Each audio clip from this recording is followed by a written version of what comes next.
In this edition of Southern Newsweek, Queenstown's shower thieves, a symptom of freedom camping, and it's much more than just a minor issue, say camp owners.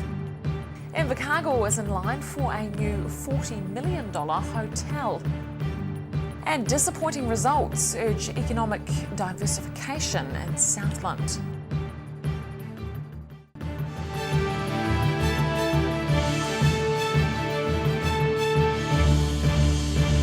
Kia ora, I'm Holly Buchanan. Queenstown's holiday park owners call them shower thieves, those who use their facilities without paying. The issue is another aspect of the freedom camping problem that has been plaguing New Zealand tourist resorts in recent years. And while using a shower without paying might seem like a minor issue, it's a big deal for the holiday parks affected. Here's Mina Amso. The main entrance road into the Queenstown's Lakes View holiday park manager Peter Coppins sees them all the time. Freedom campers using his hot showers, then leaving without paying.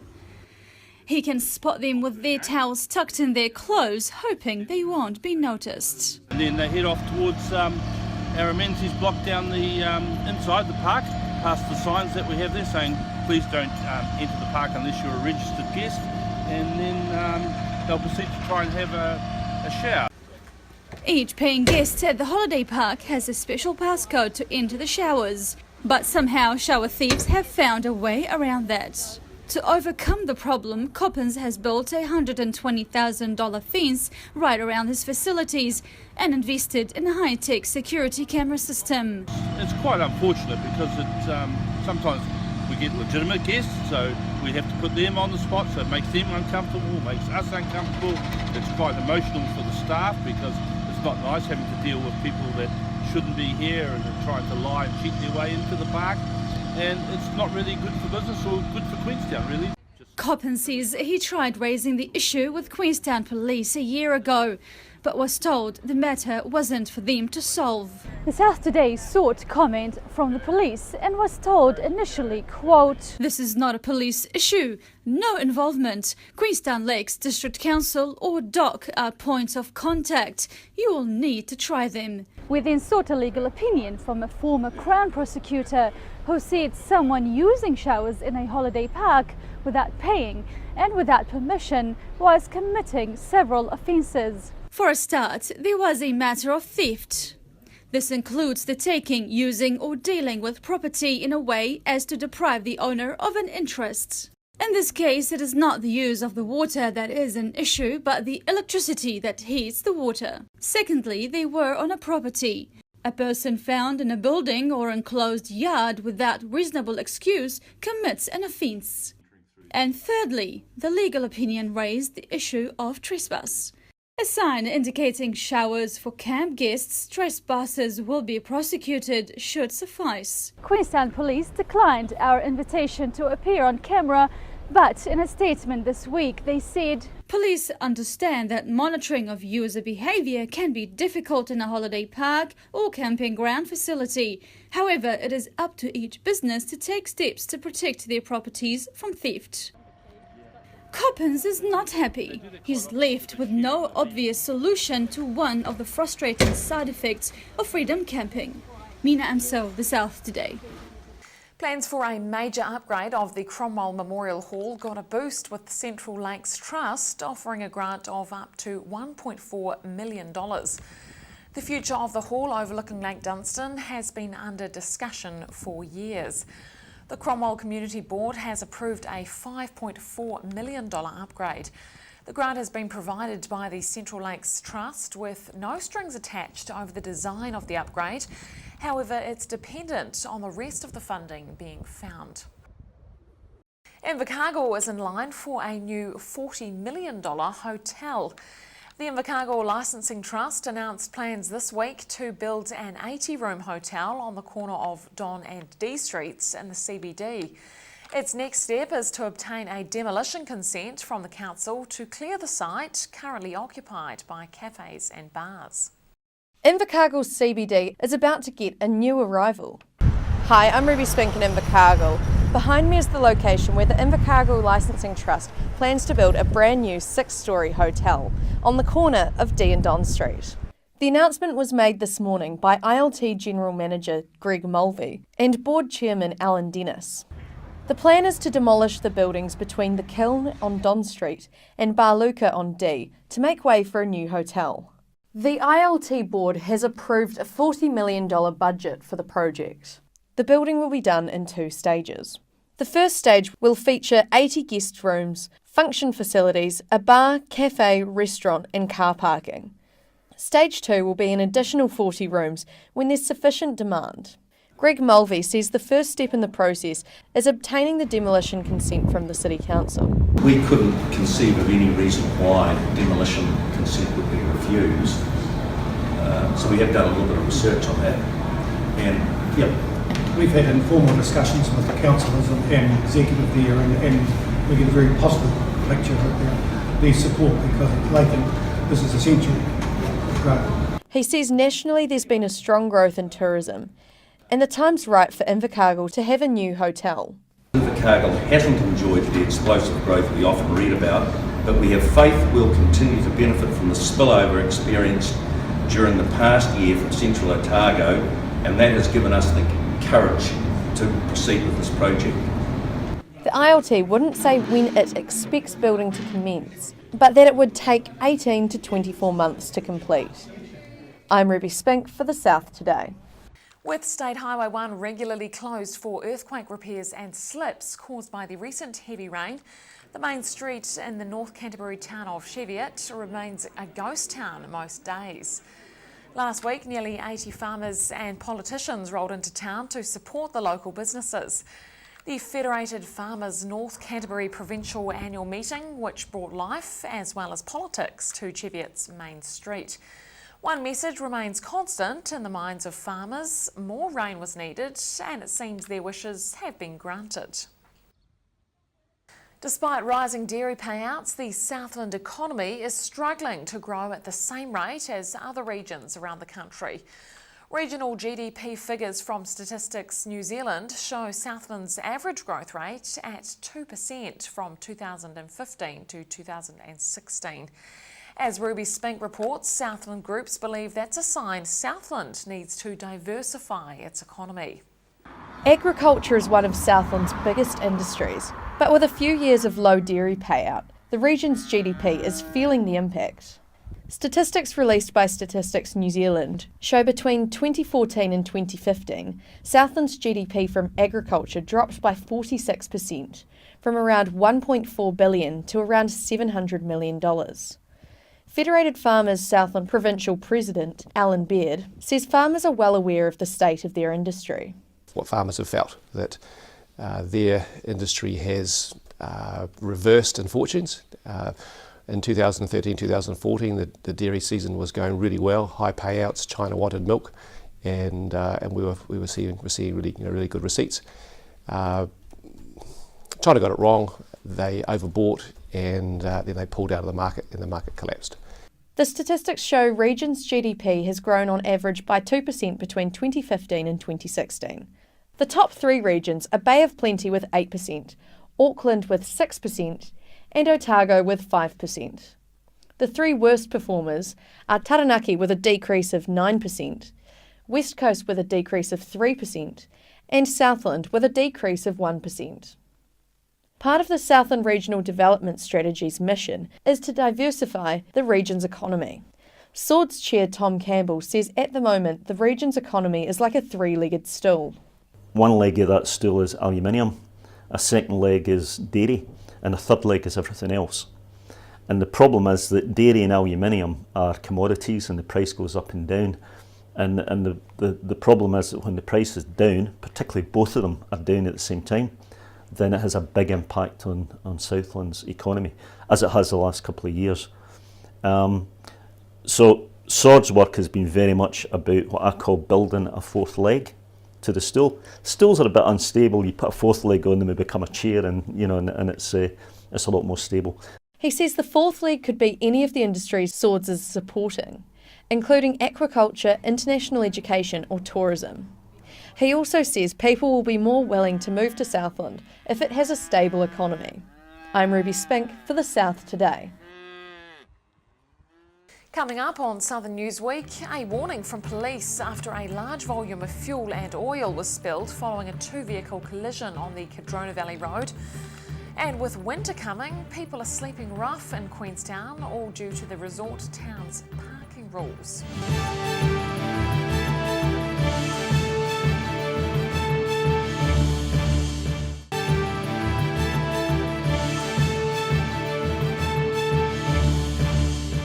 Welcome back. Around 150 IDEA managers nationwide have this week been preparing to strike.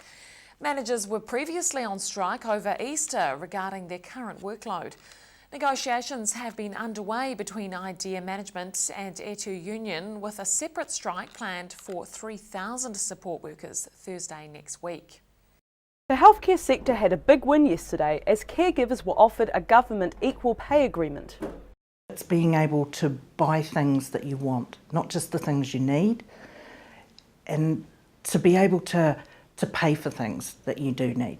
Be able to go to a doctor and then go to the pharmacy and get what he prescribed. The offer aims to close the pay gap between men and women and lifts care and support workers' pay to between $19 and $23.50 from the 1st of July, rising between $21.50 and $27 by July 2021. However, ETU is involved in another negotiation, and as of 3 p.m. today, the operational arm of IHC, IDEA, are still set to strike this weekend following a lack of progress in their pay talks. 98% of the more than 1,500 union members voted by secret ballot to strike. ETU union advocate Alistair Duncan says the workers have had little support from their employer and IDEA has refused any pay rise whatsoever. We're meeting with the senior management of IDEA Services today, and what we hope is going to be a productive meeting to try and resolve the differences which led to the issuing of strike notice. We're hopeful of an outcome, but there's a lot of issues we need to work through, and so we're not able to give any details at this stage. He says the union has been asking IDEA to make a series of modest changes to the collective agreement around issues of job security, consultation and health and safety for 6 months. What we hope is that we can bridge the gap between us on the issues around working hours, around the reviews and guaranteed hours, and in the shadow of yesterday's important equal pay announcement, obviously also take some steps towards the delivery, which IDEA has been a part of. The strike comes as IDEA announces it is exiting some services with as many as 800 staff affected. I'm Roselle LeBone for the South Today. And Janine Stewart, Chief Operating Officer, IDEA Services, told the South Today in a statement there are plans in place to ensure no one IDEA supports is adversely affected by strike action. 2 cars were significantly damaged after they collided on the Cadrona Valley Road last week, causing a significant petrol spill.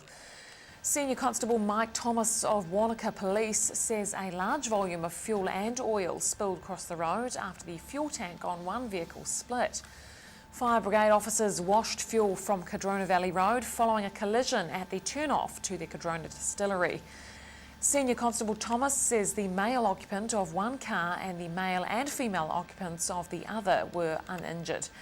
He is urging people to drive to the conditions. Leave the car behind, just bring a sleeping bag. That seems to be a way tourists have found to get around Queenstown Lakes District Council's freedom camping rules. While the onset of winter seems likely to reduce the problem of people sleeping rough in the resort town, one resident is not impressed by what she has encountered in recent weeks. Mina Amso reports.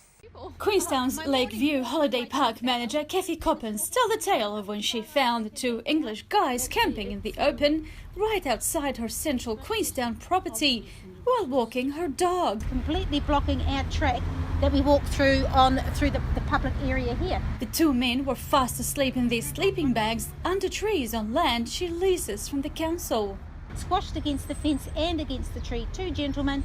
We looked at them, we said, "Are you kidding me? There's people sleeping here. Are you guys aware that this is public property? You should not be here.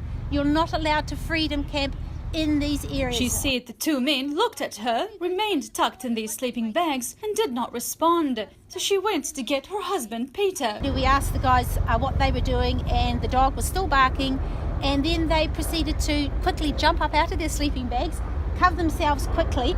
Oh, they said, we tried to find a hotel last night, we couldn't. Queenstown Lakes District Council Enforcement Manager Lee Webster told the Mountain Sea newspaper recently the enforcement team hadn't seen a lot of this sort of thing outside New Year, and it was not considered to be an issue. The bylaw banning freedom campers is aimed specifically at people in vehicles rather than, for example, hikers. If people are just sleeping in the open, the bylaw does not apply. Copans believe council rules need to also apply to those sleeping rough in the town. And Queenstown Holiday Park and Motels owner Ernest Parker-Boss agrees. My biggest frustration is being reflected by the reaction of the host communities. They've also had enough. It's changing how we can live our New Zealand lifestyle. So it seems tourists willing to brave the elements can simply head out for the bush in their sleeping bags, safe in the knowledge they're not contravening council bylaw. Although it seems fairly certain they will upset local residents who stumble across them. Mina Amso, The South Today. After the break on Southern Newsweek, Dunedin City Council is now no longer required to take public consultation while it creates its annual plan. And Otago Polytechnic's cookery school tackles food waste head-on by cooking with only found food, and it was good.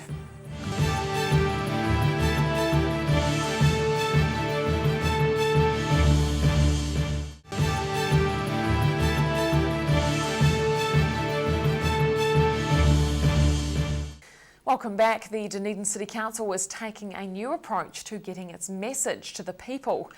Under new legislation, the Dunedin City Council is no longer required to undertake official public consultation when creating its annual plan.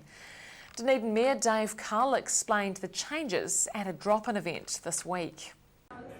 For the first time this year, the Dunedin City Council will not be required to consult the public on changes to its annual plan unless those changes are significant or material. Instead, the Council is holding a series of drop-in events seeking feedback, a move it hopes means it will hear from a greater range of people. Flooding in South Dunedin is the biggest issue, which is going to take a lot of design and work to get it up and running. More money's spent on helping and supporting local Dunedin artists, especially ones that are just starting out. A 2017-2018 annual plan feedback event at the Dunedin Library earlier this month attracted more than 100 people, compared with a total of just 19 from 3 meetings last year. When members of the community present were asked whether they felt it was important to be consulted on how the council plans to spend about $240 million in the 2017-18 year, there were a range of views. I think it's pretty irresponsible considering we pay our taxes, and the reason we pay our taxes is so we can have a say, I think. I find that it's slightly troubling, especially when I know you're putting on events like this, but how well read, the timing of it just after Easter, I think, is it purposely sort of tucked into when a lot of people are away? I feel that the public should be aware of what decisions are being made. We found the councillors who were here this morning were very supportive and interested in welcoming our views. Mayor Dave Cull says fears the council might use the changes in legislation to act unilaterally are unfounded. He says plans for the budget have been in the pipeline for a long time. Insofar as it was put into the long-term plan, then the community was consulted about that a year ago and the year before that. So insofar as nothing's changed for this annual plan, there's no legal requirement for us to go back and say, what do you think about it? Because they've already had that opportunity. Changes to 2014 legislation means councils only have to conduct consultation if their annual plans are significantly different from long-term plan forecasts. Roselle LeBone, The South Today. The Riverton Arts Centre is briefly reopening for a one-month exhibition. The centre is undergoing a management restructure during the off-season, and volunteers say there are exciting plans in the pipeline. Local artworks are being displayed in Southland. The Riverton Arts Centre is hosting the Preston Russell Law Art Awards, and Interim Art Centre Administrator Lisa Grace says there's a wide range of pieces on display. We've had a brilliant response, amazing array of talents from sculpture, pen and ink, watercolours, acrylic. The $2,000 Supreme Award went to James Yao for his pen impressionist piece depicting the beehive in Parliament in Wellington. The exhibition is open for 1 month, briefly bringing the centre back from its winter hiatus. Lisa Grace says the centre is going through a revamp. There's quite a few ideas that we've got. We've just, as I say, got to get the people together to brainstorm the ideas and then implement them and get the right people with the right skills to implement the ideas. She says Venture Southland's looking at case studies of other community centres to bring back ideas for a think tank on how to improve the Riverton Arts Centre. And the public will likely see the results in September this year. I'm Ruby Spink for the South Today. And finally, Otago Polytechnic's cookery school whipped up a meal fit for a king last week using only found food. The diploma in cookery class foraged for and prepared a selection of food, culminating in a 4-course meal in Queenstown. The students had just 2 days to turn their foraged food into a 5-star meal. Across central Otago, cookery students searched for the best wild mushrooms, thyme, figs and more, and turned them into Michelin star-worthy quality dishes. The meals were accompanied by fresh local meat like rabbit or venison. Experts on native flora, fauna and marine life were on hand to impart their wisdom. The students found the exercise exciting and challenging. Yeah, we had some local hare and some local venison, which is really prima. We got some apples, some elderberries. We even found some figs. I got green gauge plums. Just getting accustomed to the kitchen and that in the restaurant of the night and knowing that we were doing all the food. The lecturers say it's about getting back to the basics of cooking. The students hope the event will inspire the next generation of innovative up-and-comers in the industry. Roselle LeBone, The South Today. And that's all for this edition of Southern Newsweek. Be sure to check us out on Facebook, YouTube and Twitter, or you can keep up with Southern News via our website, channel39.co.nz. I'm Holly Buchanan. Thanks for watching.